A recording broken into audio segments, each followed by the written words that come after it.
Say hello, Oscar. Hey, what's that? Hiya, it's your pal John Lees, and I'm here burning the midnight oil, doing some writing work, and I've been meaning to upload more regular video updates here for the Patreon page. It's something I've been trying to get back into the swing of. I think if you remember, if you're a long time follower of the Patreon, you remember I used to do like comic reviews or film reviews, just some like informal chats via video. I've been trying to think of maybe some more similar type stuff if I could do in video, maybe something that was more useful. So I decided maybe doing like short little kind of comic process type videos now and again.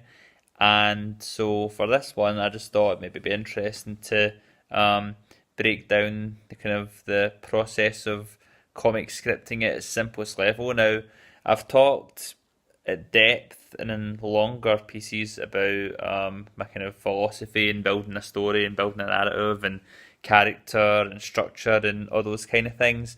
But I thought I'd really just get down to the basic building blocks of how to deconstruct a panel on a page. So I'm just going to show you a kind of a script that I've recently finished a draft on, which I'm going to be reworking. And the Doug's trying to climb on top of me here. What are you doing? Right, okay, so I'm going to try and sort of break down a recent script I've been working on. It's a script for um, a series called Mountainhead. This is the script for issue 3. I'm going to take a little kind of case study and show you page 1, panel 1 for that. So let's just do that now. Are you ready to do some script studying, Oscar? Yeah? Yeah? Okay, right, let's go. Um, so, and then I'm trying to see if I can do the kind of flip thing here, but I don't think it's letting me do it. So I'm just going to see if I can manually just show you. I don't know, and see if this is working. Does it work? No, it's going to be mirror reflected. Um, right, so you're going to have to just trust my judgment here. I'll just try and read it to you. Right, so here we have page 1, which is 4 panels. In panel 1, I'm just going to break this down a sentence at a time.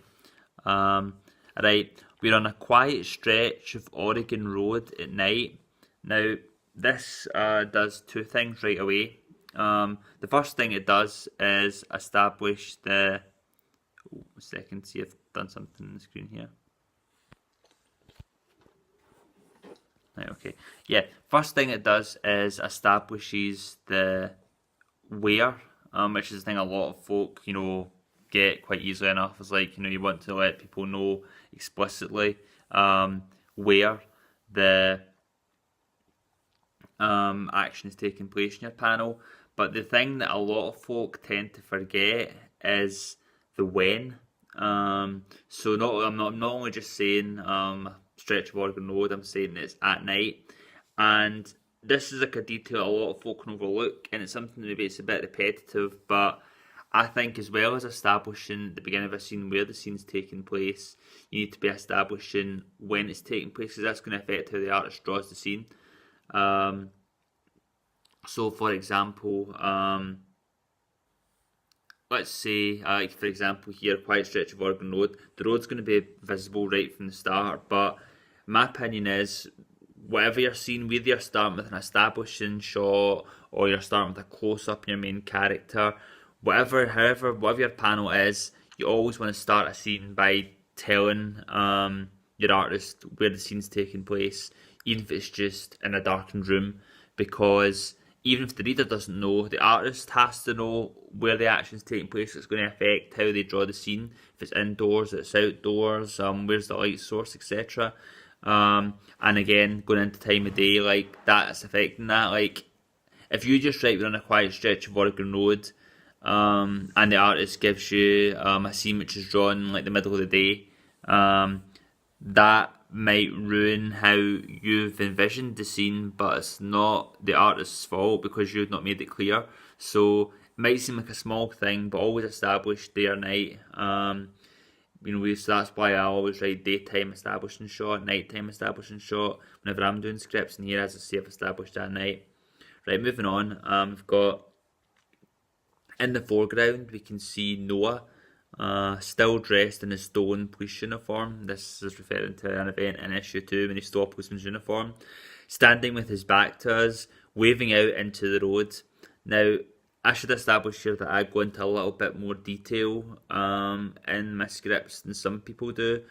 A lot, I don't anymore. At least I don't go right into full on detail, like medium shot, close up, extreme close up.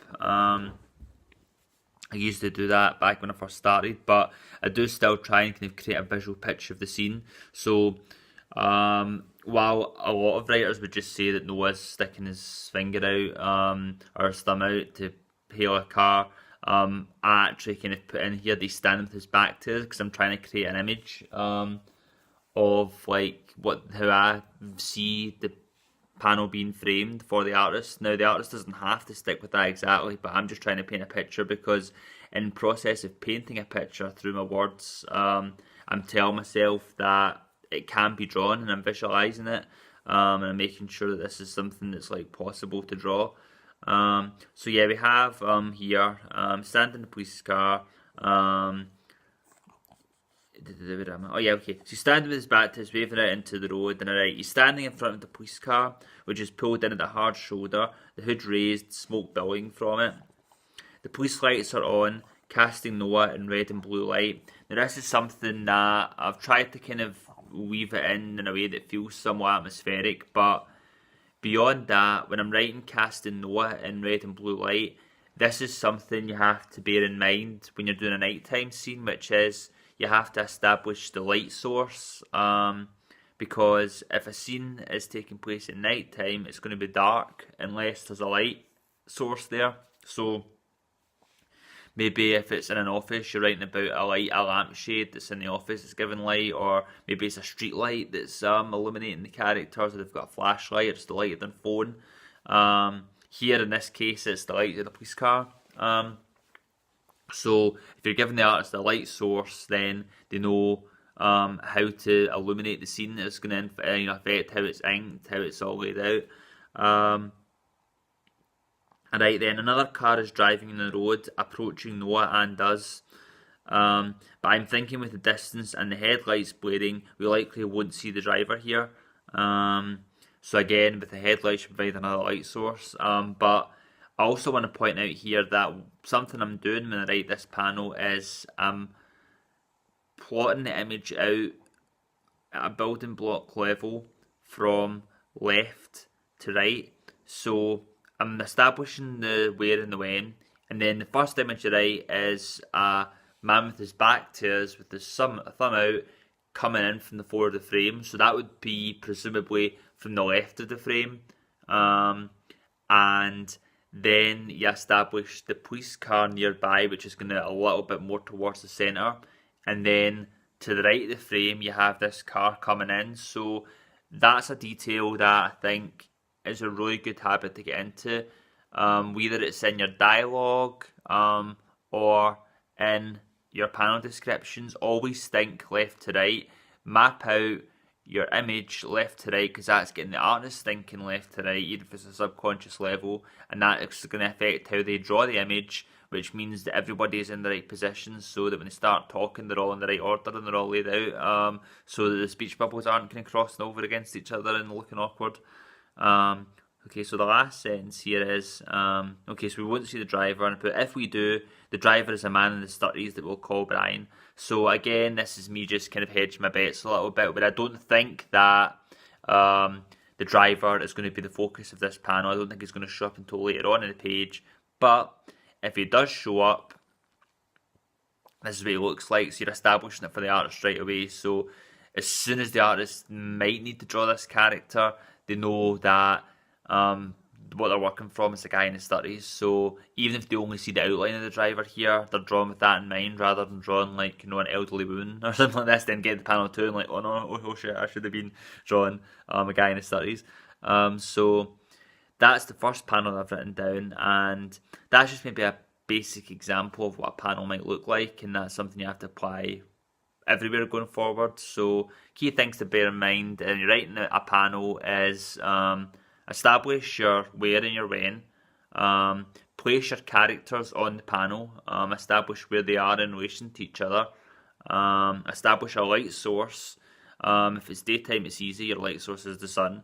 But if it's nighttime, you need to think of some kind of light that's kind of making the panel visible. And plot things out left to right as best as you can.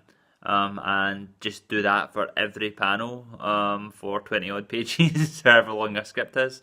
I hope you found that was helpful. Let me know what you think, and I hope I'll have a few more of these little process bits and pieces coming up in the future. Thanks, guys.